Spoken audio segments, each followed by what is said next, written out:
Pada kesempatan yang berbahagia di pagi ini, saya akan berbagi cerita tentang bagaimana bangsa Indonesia ini memiliki cita-cita untuk mewujudkan Indonesia Emas 2045. Ini adalah bukan cita-cita pemerintah, tetapi ini adalah cita-cita kita bersama untuk membawa Indonesia menjadi negara maju di tahun 2045.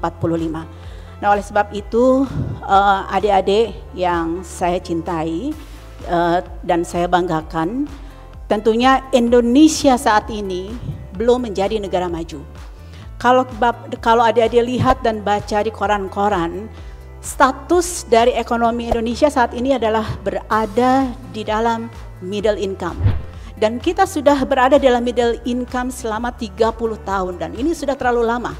Nah, oleh sebab itu di tahun 2045 dalam saat ini sampai 2039 kita akan mengalami bonus demografi, tapi di dalam hal yang bersamaan kita juga harus meningkatkan kualitas sumber daya manusia kita yang saat ini kalau dibandingkan dengan negara lain masih relatif tertinggal.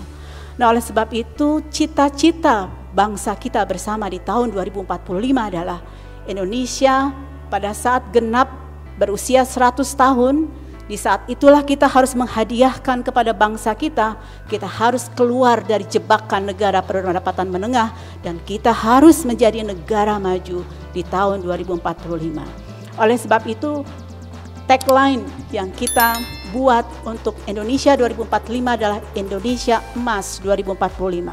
Seperti apa Indonesia Emas 2045 itu?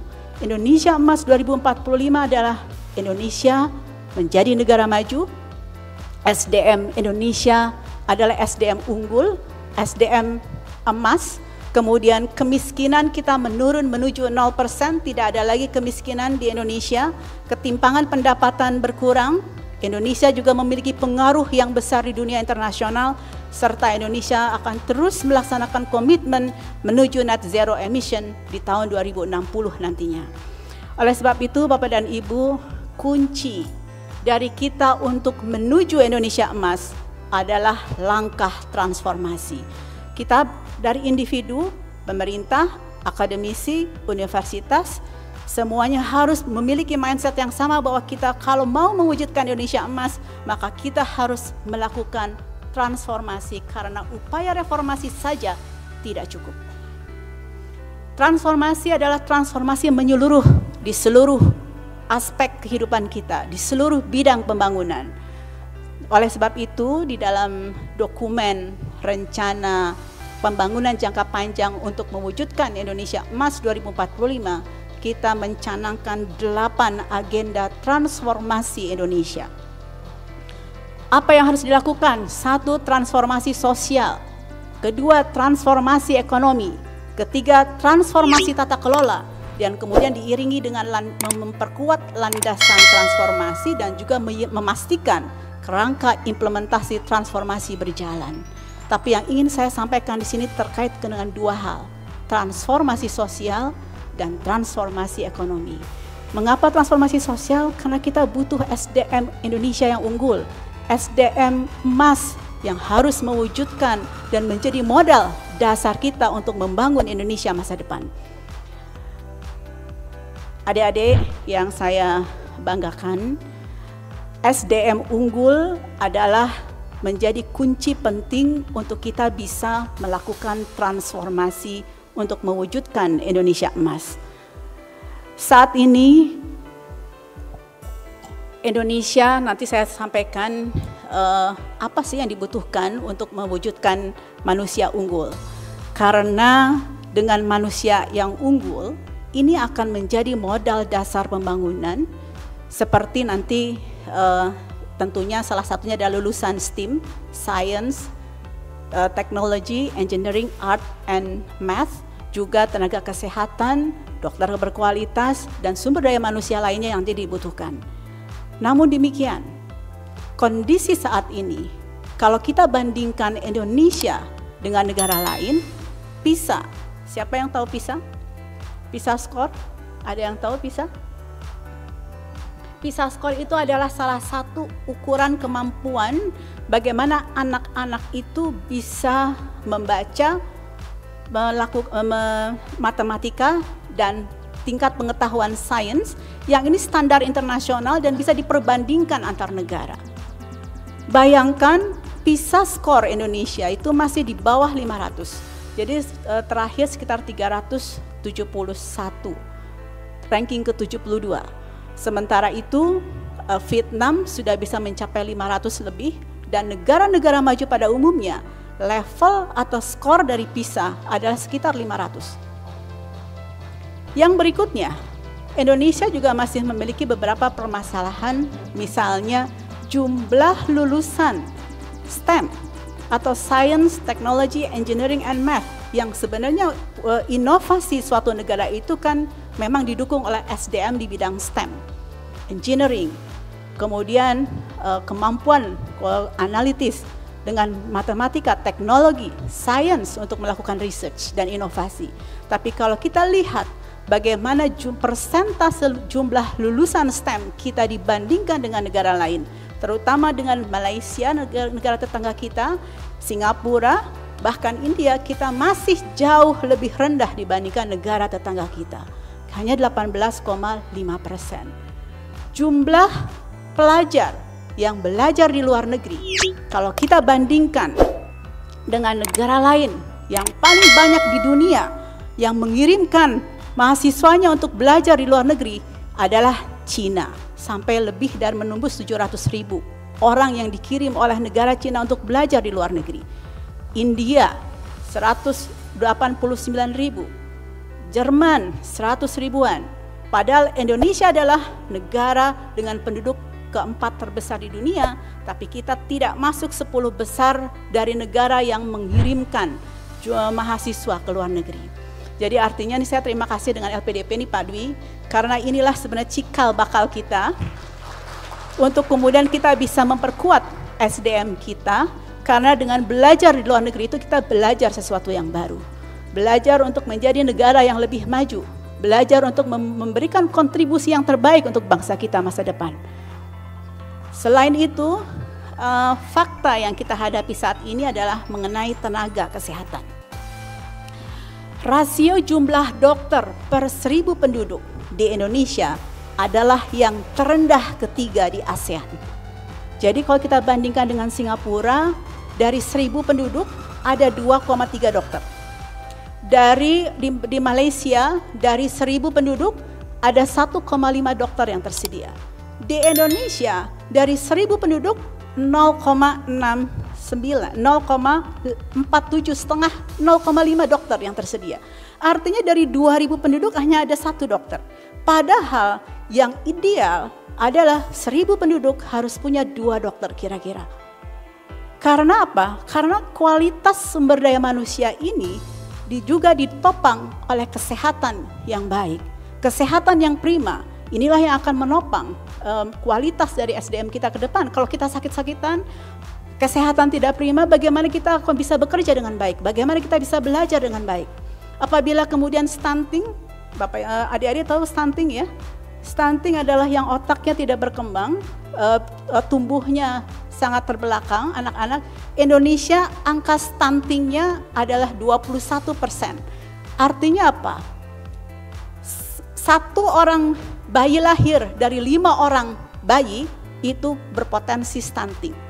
Jadi 1 orang dibandingkan 5 bayi lahir balita itu mengalami stunting.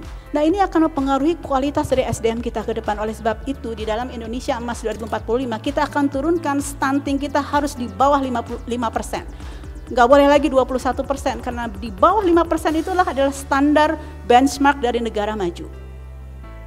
Selanjutnya, tenaga kesehatan juga cenderung terkonsentrasi di wilayah Jawa dan Bali. Dan oleh sebab itu Bapak dan Ibu, untuk mewujudkan Indonesia Emas 2045, pendidikan menjadi kunci penting.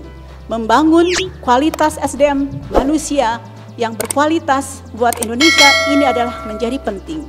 Oleh sebab itu tentunya saya ingin bercerita juga mengapa ini penting.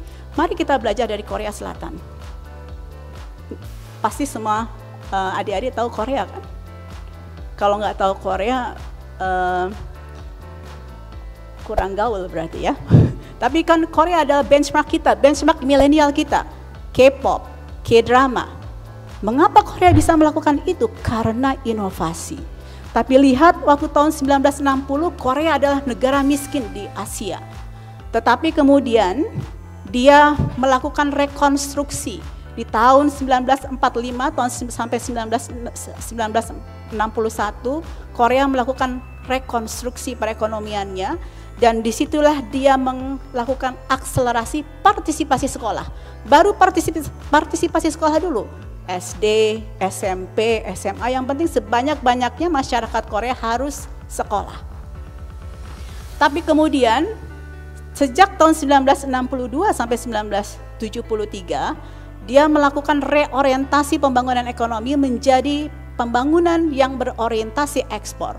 Disitulah kemudian dia menyiapkan manusia-manusia, talenta-talenta yang well educated, kemudian yang bisa berpikir inovasi, yang kemudian menjadi tenaga kerja yang berkualitas karena dia mengenyam pendidikan vokasi atau pendidikan higher education.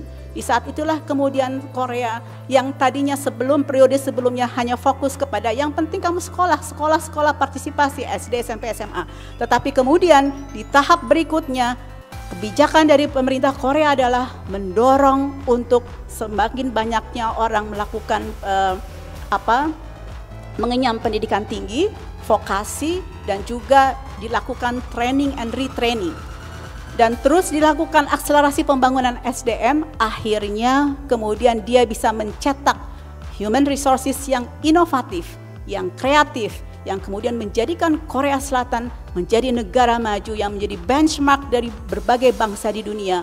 Karena Korea adalah satu-satunya negara yang bisa mendorong status perekonomian dari yang middle income menjadi high income hanya dalam waktu 17 tahun saja. Nah, Indonesia harus bisa ke sana karena bonus demografi kita harus kita manfaatkan sampai dengan tahun 2041 ini.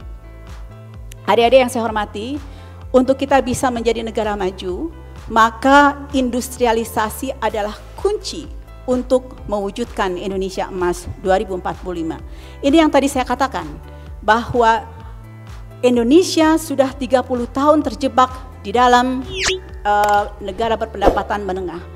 Dan untuk kita bisa menjadi negara maju, kita harus bisa tumbuh perekonomiannya 6-7%. Dan supaya kita bisa tumbuh perekonomiannya 6-7%, maka industrialisasilah yang menjadi kunci. Saat ini, kalau kita lihat di slide 16, kita mengalami deindustrialisasi dini. Karena share manufaktur Indonesia yang dulu sempat menyentuh angka 32%, sekarang hanya 18,3%. Sementara itu pengalaman negara lain yang bisa graduate, yang bisa naik kelas dari middle ke menjadi high income ekonomi adalah industrialisasi yang sangat kuat dan sangat kokoh. Nah, Indonesia belum menjadi negara maju, share manufaktur terhadap PDB-nya sudah menurun. Ini yang kita sebut dengan deindustrialisasi dini. Saya mau mengambil contoh Korea Selatan kembali. Korea Selatan menjadi negara maju karena membangun industrinya yang maju. Dulu Korea Selatan terkenal dengan fashion, tekstil, alas kaki, aksesoris, betul tidak? Tapi sekarang Korea Selatan terkenal dengan LG, Hyundai, terus kemudian Samsung. Siapa yang tidak kenal Samsung? HP-nya Samsung sekarang kebanyakan. Siapa yang tidak kenal LG? TV elektronik adalah LG. Siapa yang tidak kenal Hyundai? Dengan Hyundai EV vehicle-nya, dengan electric vehicle-nya yang sekarang Hyundai Ios. Artinya apa? Disitulah terjadi transformasi di dalam industrialisasinya Korea Selatan, dan inilah yang juga bisa mendorong Korea menjadi negara maju dan tetap terus maju menjadi market leader di Asia dan dunia. Tadinya yang dia hanya jualan ekspor baju, ekspor aksesoris, sepatu, sekarang yang dia ekspor adalah barang-barang yang bernilai tambah tinggi yang penuh dengan teknologi dan inovasi. Dan untuk ini tentunya kita membutuhkan talenta-talenta yang luar biasa. Selain itu, Korea Selatan juga sangat unggul di sektor budaya dan ekonomi kreatif. Siapa yang tidak kenal dengan K-pop? Siapa yang tidak kenal dengan K-drama? Dan juga sektor budaya dan ekonomi kreatif Korea Selatan ini didorong dengan keberhasilan Korean Wave, di mana tentunya dengan kreativitas dan ketenaran Korea ini juga ternyata membangun branding dari Korea Selatan. Dengan branding Korea Selatan yang semakin besar dan semakin terkenal, ini juga ternyata mendorong produk-produk Korea Selatan semakin dinikmati di pasar global. Terakhir, Korea Selatan juga sangat unggul di sektor kesehatan, karena Korea Selatan juga terkenal dengan skincare-nya, terkenal dengan operasi plastiknya, yang juga menjadi salah satu pusat kecantikan di Asia. Yang saya pikir ini juga menjadi salah satu, Korea Selatan menjadi salah satu negara tujuan utama untuk medical tourism. Adik-adik yang saya hormati, selain tadi masalah edukasi, pendidikan, industrialisasi, yang terakhir saya ingin mengatakan iptekin adalah penting. Research, inovasi adalah dibutuhkan untuk kemudian Indonesia bisa menjadi negara maju. Iptek akan mendatangkan dampak positif bagi industri agar industri kita bisa lebih berdaya saing. Saat ini tingkat inovasi di Indonesia masih relatif tertinggal. Switzerland adalah negara ranking nomor 1 yang memiliki Global Innovation Index yang paling tinggi di antara negara-negara di dunia. Sementara kalau kita lihat, Indonesia adalah peringkat ke-75 dari 132 negara. Selanjutnya, kalau kita lihat di Amerika Serikat, bagaimana iptek dan inovasi ini kemudian dikomersialisasi oleh industri. Sebagai contoh, ada perusahaan namanya Sci-Fi. Sci-Fi Foods ini adalah perusahaan yang memproduksi burger bukan dari sapi tetapi dari cultivated meat. Jadi dagingnya itu diproduksi di laboratorium. Sehingga kemudian nanti bisa diproduksi menjadi burger yang tidak membutuhkan sapi dan tidak membutuhkan rumput, tetapi kemudian diproduksi di dalam laboratorium.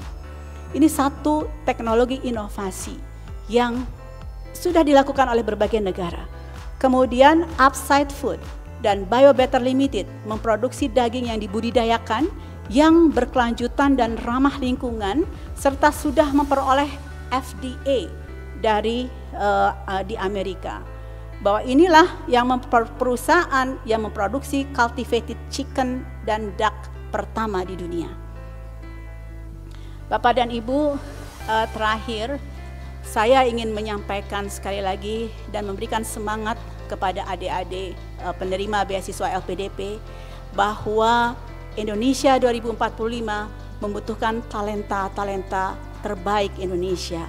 Dan karena apa? Karena 2045 adalah kira-kira 20 tahun dari sekarang. Jadi adik-adik yang berumur sekarang sekitar 25 tahun, 20 tahun, nanti 2045 itulah saatnya adik-adik akan menjadi pemimpin-pemimpin Indonesia masa depan yang akan mengawal pencapaian Indonesia Emas 2045. Untuk itu saya titip buat adik-adik, marilah kita berkontribusi untuk Indonesia Emas. Dan sebelum saya tutup, saya akan tayangkan video membangun optimisme kita untuk Indonesia Emas 2045.